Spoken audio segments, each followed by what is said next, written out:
राखो सभा में मेरो मान रे यशोदा के छैया। राखो सभा में मेरो मान रे यशोदा के छैया। नंद बाबा के पुत्र कहाए, नंद बाबा के पुत्र कहाए, बलदाऊ के भैया यशोदा के छैया। राखो सभा में मेरो मान रे यशोदा के छैया। अनुगिन राक्षस तुम संघारे, दीनन के हितकारी यशोदा के छैया। राखो सभा में मेरो मान रे यशोदा के छैया। टेर सुनो यशोदा के छैया, तेरे बिनय गवैया यशोदा के छैया। राखो सभा में मेरो मान रे यशोदा के छैया।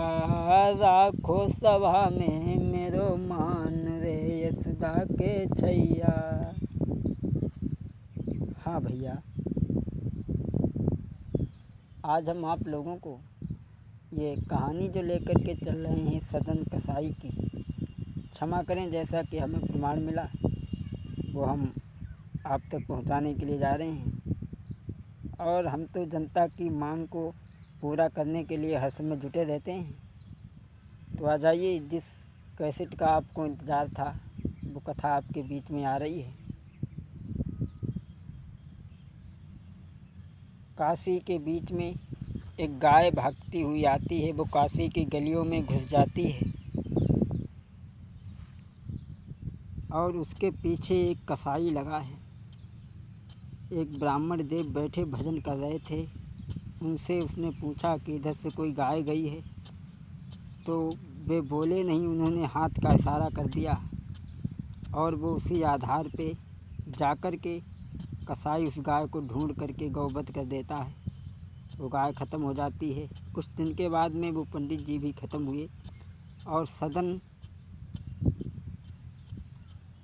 कसाई कहलाए। कसाई के पुत्र जाकर के बने, मांस काट करके बेचते हैं, लेकिन पूर्व जन्म के कर्मों से, पुण्य से बड़े ही उदार और भक्ति में समय बिताते थे। ऐसा ही नहीं दोस्तों,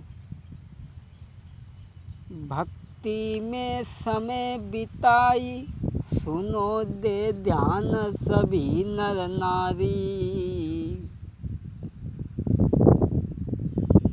दिन भरी करे वो पाप रे पर नाम प्रभु को लेबे। मांस काट के बेच प्रभु को नाम ले फिर भाई।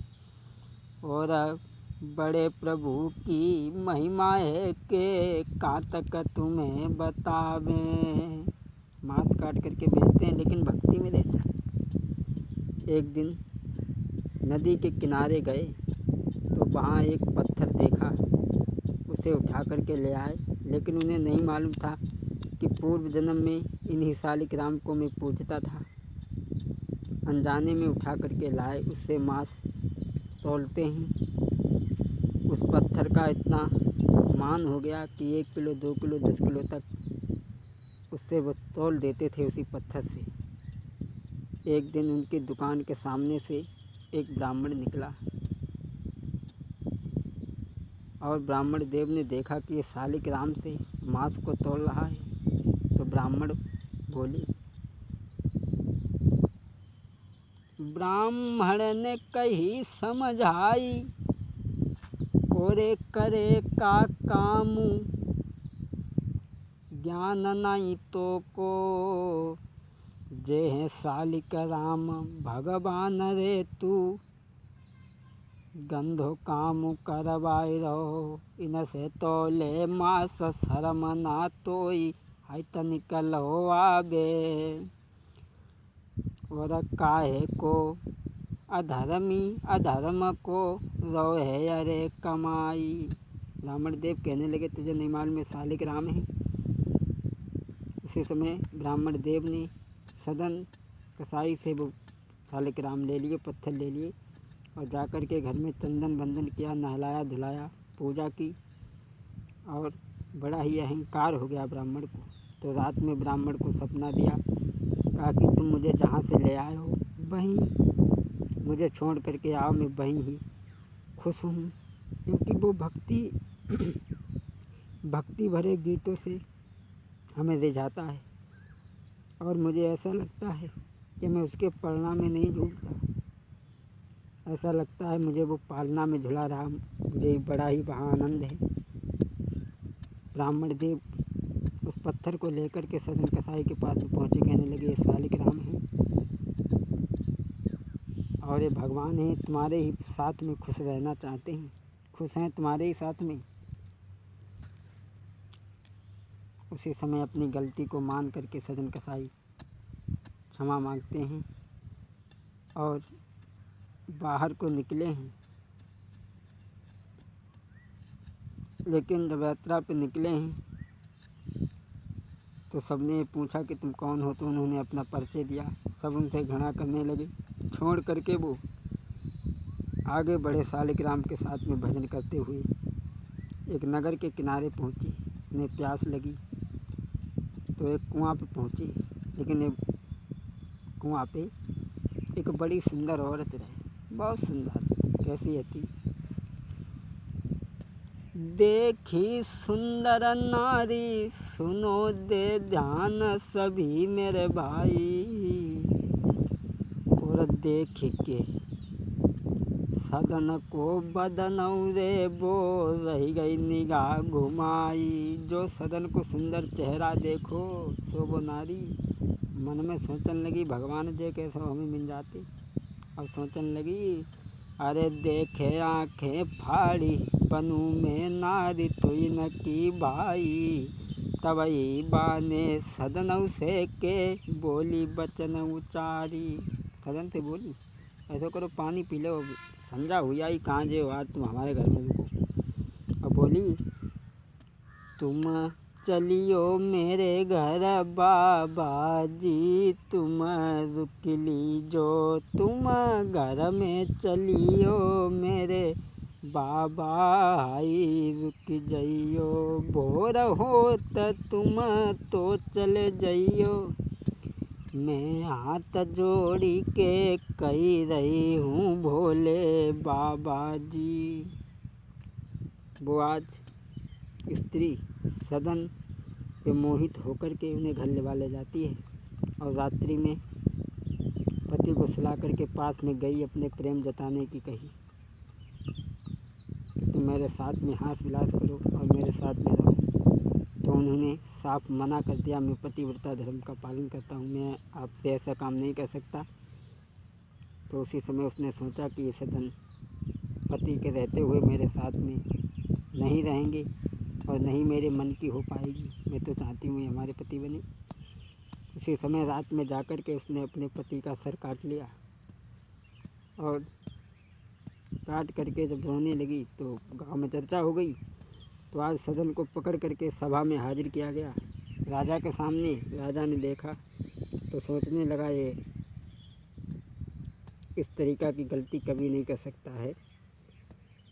ये भी सोचा कि अगर हम गलती तो इनकी नहीं है, अगर बिना दंड के छोड़ते हैं तो हमारा नियम का उल्लंघन होगा। तो एक हाथ को कटवा दिया है और छुड़वा दिया। वो आगे चले हैं भगवान का भजन करते हुए। वो चले हैं आगे प्रभु को भजन करत, मार्ग में रहे वो जाई हैं। आगे वो चले वो भजन करत, मार्ग में रहे जाई है। नहीं चिंता उनके मन कोई, हरि भजन रहे वो गाई है। इधर प्रभु ने सपनों राजा को दो, तुम स्वागत यजमानी कीजो। तब नाई भूप ने देर करी, फौरन सेना सजवाई है। इधर भगवान ने राजा को सपना दिया और कहा कि उनका स्वागत करो, लेकिन उस स्वागत को, सम्मान को उन्होंने स्वीकार नहीं किया। तब भगवान ने दर्शन दिए, कहा तुमने बड़ा ही कष्ट उठाने के बाद में हमारी भक्ति की, मैं तुमसे बड़ा ही खुश हूँ। और सारी बात समझा करके बोले हैं, तुमने जिस गाय को हाथ उठा करके बताया है वही गाय स्त्री आकर के बनी है, और जिस हाथ से तुमने बताया था वही हाथ तुम्हारा काटा गया है। सारी कहानी समझाने के बाद में दोस्तों मेरे समझ में तो यही आया कि वृथा जाई तन धन सभी, वृथा जाई धन धाम, वृथा न जाता है कभी वो नारायण का नाम। बोले मैं मनुष्य का कर्म और कुकर्मों का फल देता हूँ। क्षमा करें अगर इस कथा में कोई गलती हो। कि गोविंद तुम्हारी जय होवे, गोपाल तुम्हारी जय होवे, गोविंद तुम्हारी जय होवे, गोपाल तुम्हारी जय होवे, यशोदा के लला तेरी जय होवे, राधा के सजन तेरी जय होवे। बोलो गोविंद भगवान की, सतगुरुदेव भगवान की। हाँ भैया, ये जो हमने कथा आप तक पहुंचाई है, क्षमा करें इसमें कोई गलती हो। हम कोई विशेष कलाकार नहीं हैं और ना ही हम किसी की नकल कर रहे हैं। खुद की अपनी लाइन गाई और लिखी जो जैसी हमने, पढ़े लिखे हम ज़्यादा नहीं हैं, माफ़ करो मेरे भाई।